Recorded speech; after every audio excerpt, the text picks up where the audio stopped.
113 বছর পরে লর্ডসে আবার দক্ষিণ আফ্রিকা ও অস্ট্রেলিয়ার মধ্যে একটি টেস্ট ম্যাচ। সেই টেস্ট ম্যাচটি অত্যন্ত স্পেশাল। আপনারা জানেন আইসিসি ওয়ার্ল্ড টেস্ট চ্যাম্পিয়নশিপের ফাইনাল।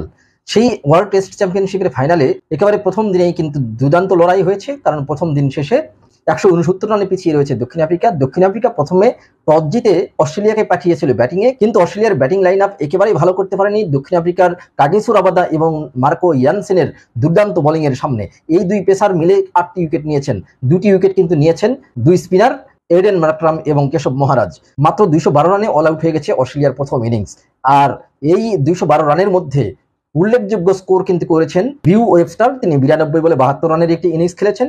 আর মূলত ইনিংসটা বিল্ড আপ করার চেষ্টা করেছেন কিন্তু সেই স্টিভেন স্মিথ, যার কিন্তু চলমান টেস্ট চ্যাম্পিয়নশিপে বিদেশের মাটিতে সবচেয়ে বেশি রান এবং লর্ডসের মাঠে সবচেয়ে বেশি 50+ স্কোর করার রেকর্ড রয়েছে। সেই স্টিভেন স্মিথ কিন্তু 66 রানের একটি ইনিংস খেলেছেন 112 বলে, এবং শেষ পর্যন্ত আসলে 212 রানে গুটিয়ে গেছে এই দুইজন ছাড়া বাকিরা ব্যর্থ হওয়ার কারণে।